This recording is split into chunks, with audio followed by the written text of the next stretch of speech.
Assalamualaikum warahmatullahi wabarakatuh. Alhamdulillah wa syukrulillah wa binikmatillah, la hawla wa la quwwata illa billah. Rabbi shrah li sadri wa yassir li amri wahlul 'uqdatam min lisani yafqahu qawli. Kepada yang kami muliakan segenap jamaah Masjid Agung Batam yang dirahmati Allah Subhanahu wa Ta'ala, seperti biasa setelah melaksanakan sholat zuhur sejenak, marilah kita mengikuti kajian tafsir Asy-Syafi'i selama kurang lebih 7 menit ke depan.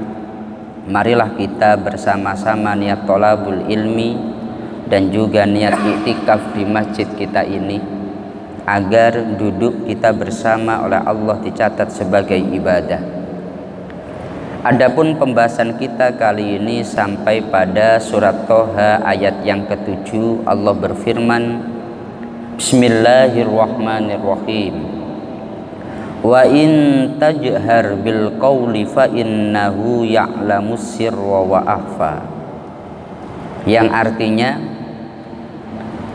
jika kamu mengeraskan suaramu Muhammad, maka sesungguhnya Dia Allah mengetahui rahasia dan yang lebih tersembunyi. Di dalam kitab Imam Asy-Syafi'i beliau berkata bahwasanya Allah menetapkan 2 jenis keputusan bagi para hambanya. Satu, keputusan yang menyangkut antara mereka dengan Allah, dan keputusan antara mereka yang berkaitan dengan dunia. Allah menetapkan suatu keputusan kepada mereka yang menyangkut antara mereka dengan Allah untuk memberikan pahala atau siksa atas perbuatan yang mereka lakukan secara sembunyi-sembunyi, sebagaimana Allah menetapkan keputusan kepada mereka atas perbuatan yang mereka lakukan secara terang-terangan. Jadi ayat ini adalah ayat yang menegaskan bahwasanya Allah itu Maha Tahu.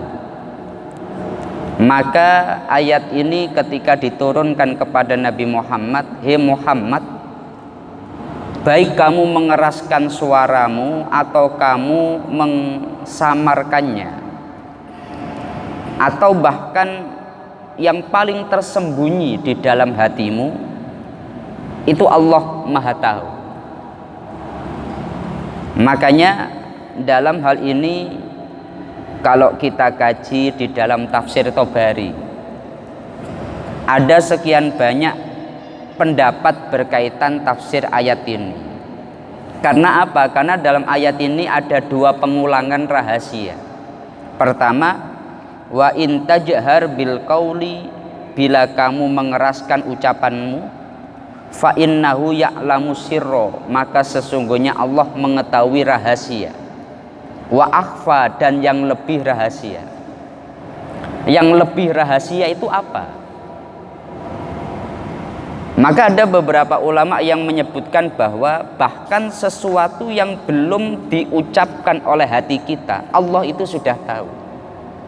Sesuatu yang belum terjadi, yang bahkan hanya menjadi bisikan di dalam hati kita, Allah Maha Tahu. Oleh sebab itu ketika Allah memiliki sifat seperti ini, Maha mengetahui, hendaknya kita menjaga hati kita. Jangan sampai kita itu hanya memperhatikan dohir saja. Dohirnya melaksanakan sholat, melaksanakan zakat, puasa, tapi batinnya tidak tertata atau tidak pernah diintrospeksi sama sekali. Baik yang kamu tampakkan atau yang kamu simpan, maka Allah pasti akan menghisapnya. Sesuatu yang disimpan, tidak diucapkan, atau bahkan diucapkan, itu semuanya ada hitungannya. Makanya kita harus memperhatikan tidak hanya zahir tapi juga batin. Di dalam tafsir Mafatihul Ghaib ada sebuah sejarah para sahabat ketika menjelaskan tentang surat Al-Baqarah hasadam min indi anfusihim, masalah tentang hasud. Dulu ada seseorang, dia bukan sahabat terkenal, makanya di dalam hadis itu tidak disebutkan sahabat itu siapa. Sahabat yang masuk dalam riwayat ini tidak sekelas Abu Bakar, Umar, Utsman, Ali, tidak, tapi sahabat biasa. Tapi ketika sahabat itu masuk ke masjid, Nabi selalu berkata kepada para sahabat, sambutlah ahli surga. Kemudian keesokan harinya sahabat itu datang lagi ke masjid, padahal sahabat itu tidak dikenal karena bukan sahabat papan atas, sahabat biasa. Sampai berkali-kali akhirnya ada seseorang yang dia penasaran, kenapa orang ini kok setiap kali datang ke masjid Nabi memerintahkan sahabat yang lain untuk menyambutnya karena dia termasuk ahli surga. Maka ada seorang sahabat, dia sengaja menginap di rumah orang tersebut selama 3 hari 3 malam. Dia minta izin untuk menginap di rumahnya. Dia tidak ngomong maksud tujuannya, tetapi selama 3 hari 3 malam itu sebetulnya dia punya niatan tersembunyi, pingin meneliti sahabat tadi itu ibadahnya seperti apa kok oleh Nabi setiap kali datang ke masjid selalu disebut ahli surga. Ternyata dalam pandangan sahabat yang meneliti tadi itu, orang tersebut memiliki ibadah yang sangat standar. Saya ulangi, sangat standar. Ya, dia mau sholat wudhu, kemudian dia melaksanakan sholat qobliyah, kemudian dia sholat berjamaah, yang artinya ibadahnya itu dibanding sahabat-sahabat yang lain banyak yang lebih hebat. Sahabat yang lain tahajud, sahabat itu yang enggak. Sahabat yang lain baca Quran semalaman, sahabat itu ya tidur. Tapi kenapa Rasulullah menyebut orang itu selalu sebagai ahli surga? Maka di hari ketiga orang yang meneliti tadi mau pamit. Tapi sebelum pamit dia menyampaikan, saya sebetulnya datang ke sini untuk meneliti. Karena Rasulullah setiap kali engkau datang ke masjid selalu menyebut ahli surga. Ternyata ibadah kamu kok sangat standar. Dibanding sahabat-sahabat yang lain banyak yang lebih hebat daripada kamu.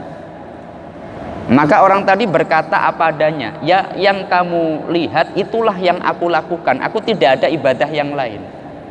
Sampai 2 orang ini berkata, apa mungkin Rasulullah salah orang ya? Tetapi ketika sahabat ini, kalau tidak salah sahabat yang meneliti itu namanya seorang pemuda, Abdurrahman namanya. Maka ketika dia mau pulang, oleh sahabat yang disebutkan Rasulullah tadi dipanggil, sini. Mungkin ini yang dimaksud Rasulullah. Mulai dulu sampai sekarang aku ketat menjaga hatiku jangan sampai punya suudzon atau pikiran jelek kepada orang lain. Itu terus aku tekan, aku disiplin dalam hatiku, jangan sampai punya pikiran jelek atau suudzon kepada orang lain. Maka sahabat tadi, masya Allah, kalau memang seperti itu sangat sulit sekali, sangat sulit sekali untuk melakukannya. Artinya hadis ini bisa menjadi motivasi bagi kita. Mungkin kita secara dohiriyah ibadahnya tidak seperti orang-orang hebat. Kalau diajak tahajud ngantuk, kalau baca Quran itu ngantuk, nggak kuat lama. Tapi kalau buka WA bisa berjam-jam. Tapi minimal kita bisa menjaga hati kita, insya Allah maka kita akan menjadi orang yang selamat. Nah, semoga ini bisa memotivasi kita bersama. Kenapa kita harus menjaga hati kita? Karena Allah itu tahu yang tampak dan yang sembunyi, bahkan yang paling tersembunyi di dalam diri kita, Allah Maha tahu. Ya, semoga ini bermanfaat untuk kita bersama. Mari kita tutup dengan bersama-sama membaca surat Al-Fatihah. Semoga Allah senantiasa menjaga diri kita, menjaga hati kita, dan Allah senantiasa memberikan kita semuanya kesehatan. Al-Fatihah. A'udzu billahi minasyaitonir rajim. Bismillahirrahmanirrahim. Alhamdulillahirabbil alamin arrahmanir rahim maliki yaumiddin. Iyyaka na'budu wa iyyaka nasta'in. Ihdinas siratal mustaqim. Shiratal ladzina an'amta 'alaihim ghairil maghdubi 'alaihim waladdallin. Amin. Kurang lebihnya dari kami mohon maaf. Akhirul qauli wallahul muwaffiq ila aqwamit thoriq. Wassalamualaikum warahmatullahi wabarakatuh.